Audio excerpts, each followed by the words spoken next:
Hello viewers, আসসালামু আলাইকুম। আশা করি সবাই ভালো আছেন। আলহামদুলিল্লাহ আমি অনেক ভালো আছি। আচ্ছা, আপনি কি কখনো ভেবে দেখেছেন যে আপনি জীবনে যা ইনকাম করবেন, আপনি জীবনে যা অর্জন করবেন, তার কত পার্সেন্ট আপনি ভোগ করে যেতে পারবেন? আপনি সারা জীবন কষ্ট করে ইনকাম করে রেখে যাবেন ভবিষ্যৎ প্রজন্মের জন্য, আর বৃদ্ধ বয়সে বিছানায় শুয়ে শেষ করবেন। সময় থাকতে নিজেকে জানেন, দেশকে জানেন, পৃথিবীকে জানেন, ঘোরেন, দু চোখ ভরে পৃথিবী দেখেন। আপনি যেটা দেখবেন এইটাই আপনার।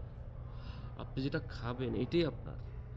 আপনি চিন্তা করেন কি, আমি এখন টাকা জমাবো, রিটায়ার্ডের পরে আমার ছেলেমেয়ে থাকবে, এদেরকে নিয়ে একসাথে থাকবো। কিন্তু আপনি তো বিছানায় শুয়ে মরবেন ভাই।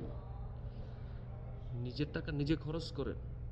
সব কিছু ভবিষ্যৎ প্রজন্মের জন্য না রেখে নিজের জন্য কিছু ব্যয় করেন। নিজেকে দেন। আপনি যেটা পড়বেন এইটাই আপনার। আপনি যেটা খাবেন এইটাই আপনার। আপনি যেটা ২ চোখ দিয়ে দেখবেন এইটাই আপনার। সুতরাং নিজের জন্য কিছু ব্যয় করেন। ধন্যবাদ সকলকে।